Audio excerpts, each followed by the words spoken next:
Welcome to ILTV's Insider. I'm Aaron Porras, and today, the hottest news on every network, Israel's landmark normalization agreement with the United Arab Emirates.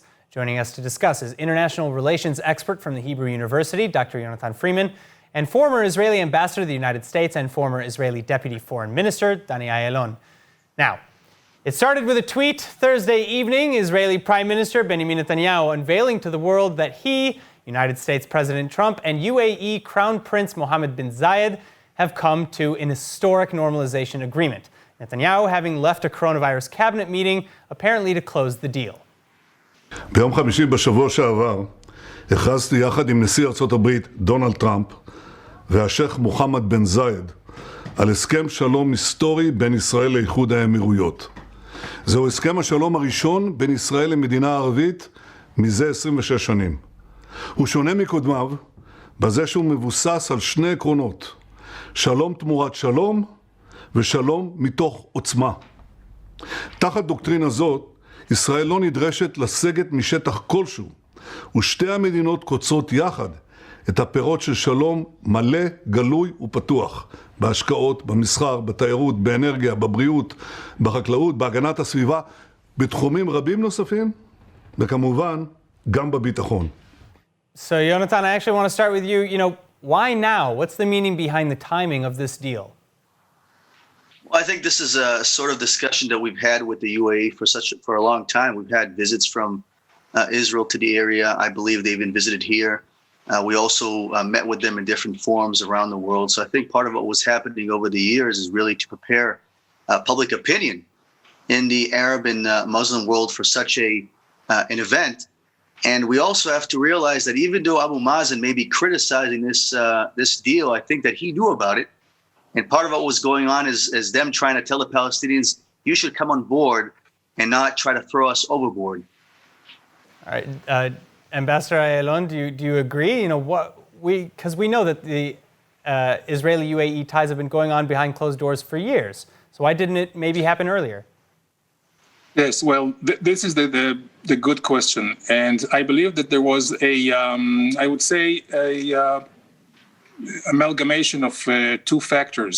One is a huge factor from Washington. I believe President Trump saw it as very timely for his political needs, also here in Israel.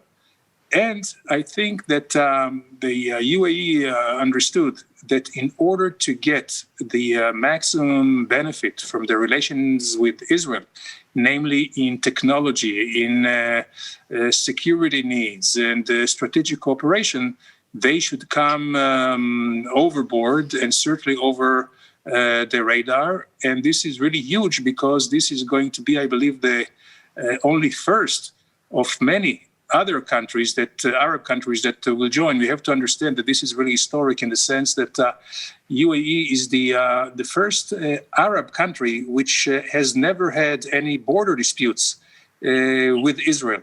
So it's going to be done on the merit of joint interests between Israel and UAE. And another paradigm that was broken is that normalization is not subject to Palestinian approval. And I think that for a long time, there was a disgust, if I can say that, from Arab leaders with the Palestinians who tried to hijack and hold everybody here hostages to their own interests, which really hurt the interests of these countries. UAE, for instance, they would very much like Israeli alliance to confront the Iranian threat and also ISIS and other radical Islamists, and also technology. They understand that the oil, it will not be as useful as it is today, maybe in 15, 20 years, and not too much into the future. So they do need a strong technological, I would say, foundation, which they can really get from Israel. All right. Well, more to some of the interests that you touched on, Ambassador. On Thursday, one of the conditions for this peace was revealed in that Israel has to freeze annexation plans. Dr. Freeman, why is this so important to the UAE, which doesn't share a border with Israel and is not necessarily connected to the conflict here? I think there's really two points to be made. I think one is really the fact that there are two threats on the UAE. The one is the Iranian threat, and the other threat is really the internal threat. Whereas they're realizing that they're not really providing the sort of foundation and tools that they need to be able to succeed in the 21st century, whether or not it be dependency on oil, whether or not be developing of a higher education system, the fact they need assistance in fighting the desert. And above all, if we saw the agreement that actually Donald Trump was the first to outline, they're going to be funding a lot of our research into the coronavirus vaccine and all the measures that we're doing with regards to that pandemic. So I think one of the measures that the UAE is really finding itself within is that it has to, on the one hand, provide tools for fighting off an external threat with regards to Iran, and Israel is very successful in fighting Iran. I think among all the countries of the world in terms of what it's doing against Iran, both with its proxy in southern Lebanon and other places. And the second thing is really the success that Israel has had over the years in building a new country, a place that's very developed, highly technological, without being dependent on a natural resource. And I think that the secret of what Israel is and how it ticks, I think that's something that is causing the UAE to say above and beyond, we want the solution to our own challenges before the solution to the Israeli-Palestinian conflict. So, Ambassador, coming back to you now, has Israel given up then on annexations for good? Because it's been left in a kind of gray area. Well, I'm not sure because, first of all, I don't think that there was really a serious intention to really deploy Israeli or exercise Israeli sovereignty over Judea and Samaria. First and foremost, because of lack of support in the White House. And when we have a president like Trump, who has been so supportive of Israel in terms of recognizing Jerusalem as our capital, moving the embassy to Jerusalem, recognizing our annexation of the Golan Heights, and of course, abolishing this very, very dangerous agreement with Iran, then we have to really pay serious attention when he says, don't do it now. Israel has not given anything because we are in the area. And the timing is not so important. I think it is the timing is more important in terms of upgrading relations with the Arab world, given the fact that the United Nations Security Council just last week has, lifted off the embargo, the weapons embargo, arms embargoes from Iran. So it is very timely and very important and urgent to encircle Iran. Well, so to speak more on that point, another piece of the fine print, so to speak, of this deal, apart from the freeze on the annexations, as we just discussed, is that the United States will sell arms, including F-35 fighter jets and drones, to the UAE. What are the risks versus the benefits to this part of the deal? Well, I would say that I do hope that some of the high-grade weapons will not be released. We have a long historic agreements with the United States to keep the technological edge of Israel over any of our enemies and all of them combined. I think this should be maintained, and this is very, very important. I don't think the UAE needs F-35 or any other specific weapons because they do have the backing of the United States. And I'll tell you, also with this upgrade of relations, also the strategic ties between UAE and Israel have also come to the surface, and this in itself is a major deterrence against any foes of the UAE to attack it. Dr. Freeman, again, what do you think Israel had to say really about all of this, though? Because our policy in Israel is to oppose the sale of advanced weaponry, specifically from American weapons, to countries in the Middle East, even ones that we have peace with. Well, I think that we've seen over the years that the United States have sold weapons to Arab and Muslim countries. We have to also remember that during the Israel-Egypt peace deal that led to lots of weapons and technology that coming into Egypt. I think it's not really about if they sell it, but it's more about whether or not we will maintain the qualitative edge. And I think if indeed such weapons come about to UAE, I think that the United States will do what it needs to do in order to provide the necessary measures and tools and other equipment that Israel needs to have a qualitative edge. But again, if we're coming to a new age where the UAE is not the enemy, so this policy is not relevant because it's all about who our enemies are. The second point is also about Israel. And I think, again, this hasn't been published and we might hear about it one day. I think that part of the agreement with the UAE will also lead to Israeli technology in terms of military technology being given to the UAE specifically on how to defend the UAE from Iranian attacks. Wow. All right, now let's talk a little bit about some of the other Arab and Gulf states. Ambassador, I want to come back to you with this because there are a couple of countries that are supposedly eyeing peace now: Bahrain, Oman, Morocco, Sudan, Saudi Arabia, and many more. You know, how likely are they to sign on the dotted line anytime soon? I think once we saw the first coming out of the woodwork, it will be much easier for the others to join. So I see UAE only as the forerunner for all the others. And of course, in line, we have Bahrain and Oman and then Sudan. And I wouldn't be a bit surprised that even Morocco in the Maghreb and even Tunisia, all of them have the same interests. You know, they have people to feed. They have economies to grow. They need food security, water availability, all these things that Israel can help a lot. And the Palestinians, again, unfortunately for them, have been left in the dust. They never wanted to step up to the plate to negotiate in earnest without any preconditions. They have never given up their aspirations to destroy the Jewish state. They do not want to build a Palestinian state, something that has never, ever been in existence in history. They would like to just prevent us from living. And of course, we will not do that. I think that Arab countries also understand that supporting the Palestinians is a lost cause. So I believe that we will see more countries come with full diplomatic relations. All right, now, of course, the Palestinians, again, as we've touched on, are furious at this deal. They feel betrayed. Here's what PLO Secretary General Saeb Erekat had to say about it.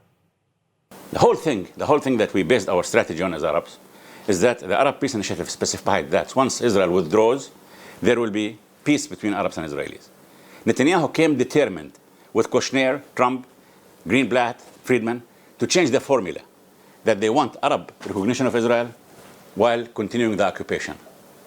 And the United Arab Emirates yesterday stamped the green light for that.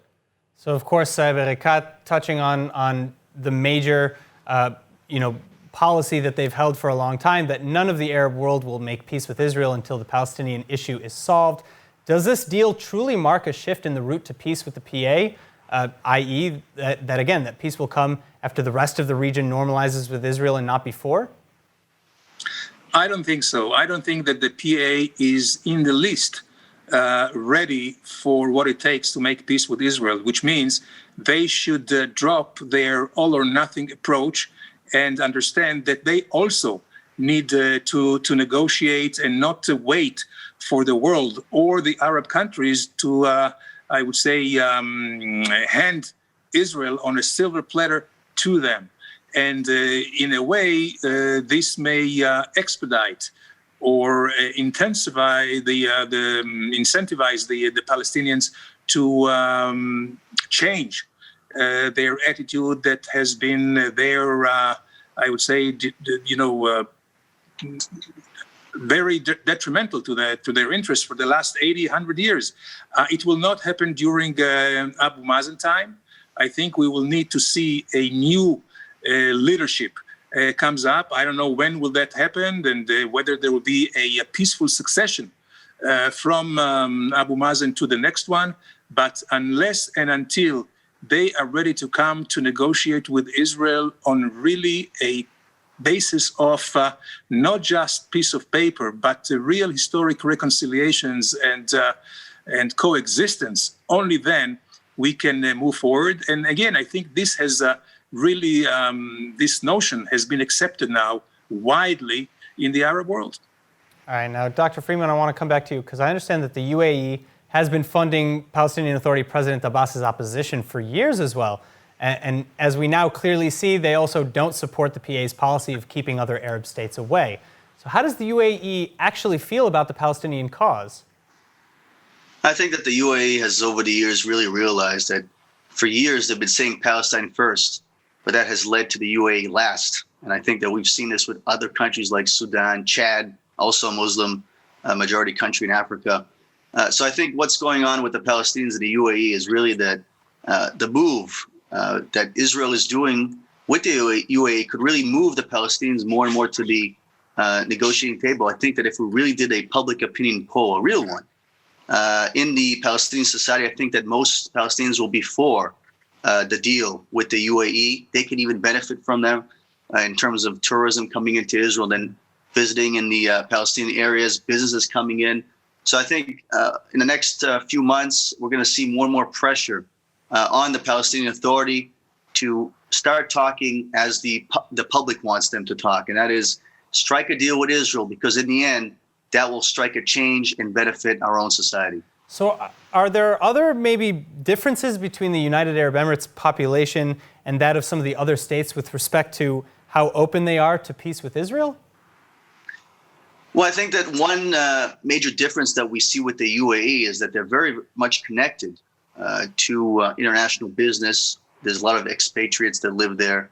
Over the years, they've also had a lot of exchanges, sports events, different things, which really cause their own public to already be, let's put it this way, liberal in terms of meeting foreign individuals, meeting different cultures. So I think that gives them an edge in terms of their own public opinion in trying to prepare their own society for such a move. I think that if we look at other countries, maybe like Morocco, maybe different Muslim countries where they're more closed, I think that the government there has a more challenge to try to prepare public opinion to relations with Israel. So I think the steps that are taken right now between the Muslim world and Israel, the first countries that are coming about are more of the countries that their own public is more apt to talking with us.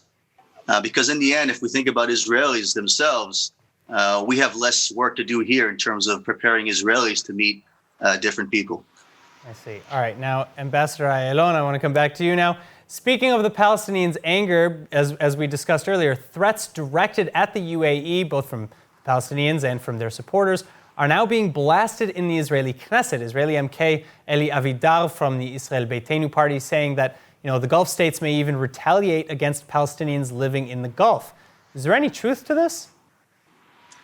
Well, if we look into the past, not so distant one, the Palestinians have caused havoc and chaos in every country, Arab country that they resided in. Just 1970, it was Arafat who tried to overthrow King Hussein, the father of King Abdullah of Jordan, Black September, causing a lot of bloodshed. The same thing was in Lebanon in 1982, and then in Tunis. In 1991, when Saddam Hussein and Iraq invaded and took over Kuwait, all the Arab countries were against it except the Palestinians. And of course, Arafat went to brace and give a thumb up to Saddam Hussein in Baghdad. So there is no much love lost between all those Arab countries and the Palestinians. They had to pay lip service to their cause just because the Palestinians have been agitating their people. And the last thing that the Arab rulers need is riots on the streets. But I think now they have a better handle over this and over the messages. And again, the Palestinians are the losing side. All right. Now, of course, with this normalization deal comes embassies and different missions, both in Israel from the UAE and then in the UAE from Israel. As an ambassador to the future ambassador of Israel to the UAE, what are the biggest challenges that you see Israel's ambassador facing? Well, I would say twofold. One, of course, is the formal relations with the government, and here is to cement as fast as possible trade agreements, technological cooperation, other political and strategic ties. And I would say also with the civil society or with the street, as we say it, just to explain and to bring Israel and the best of Israel into every household of the UAE, so they understand that we are a peace-seeking country, that we have a lot in common, and that we are not the enemy. I see. And Dr. Freeman, my final question today, I think, is, we've seen a lot of lip service, so to speak, as Ambassador Ayalon mentioned, from Turkey and also from Iran, of course, and Lebanon, saying that they may or may not be for the deal. But meanwhile, Turkey, for example, has a peace agreement, or at least some normalization with Israel. Where do you think that's coming from? I think that, again, the Turkish government is aware that on the one hand, it's saying anti-Israel things, but on the other hand, its population is saying pro-Israel things in terms of trade, in terms of tourism.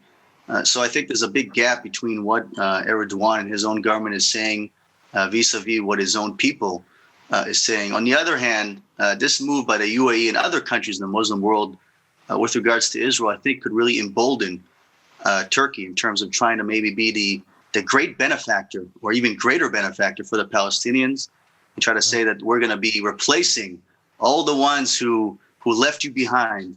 And if that happens, we might see more and more moves by Turkey in the area. Recently, we heard about what's going on with Greece. And I don't rule out, actually, that in the future, if the Turkish government really becomes too extreme with regards to how it views Israel and what it does with our own opponents, I don't rule out the fact that maybe in the future they'll have to be removed from NATO, and some of the members there will try to make a move to do so. All right. Well, unfortunately, I know we could talk about this forever, but that is all the time that we have today. Thank you again, Ambassador Dani Ayalon and Dr. Yonatan Freeman, for joining us. And to all of you watching at home, please tune in next time on Insider for more in-depth analysis on everything Israel. Also, if there's a topic that you want us to cover next, please let us know about it in the comment sections online. And finally, remember that for more news from Israel, follow ILTV on Facebook, like us on Instagram, and subscribe to our YouTube and Roku TV channels. I'm Aaron Porras. Thank you for watching.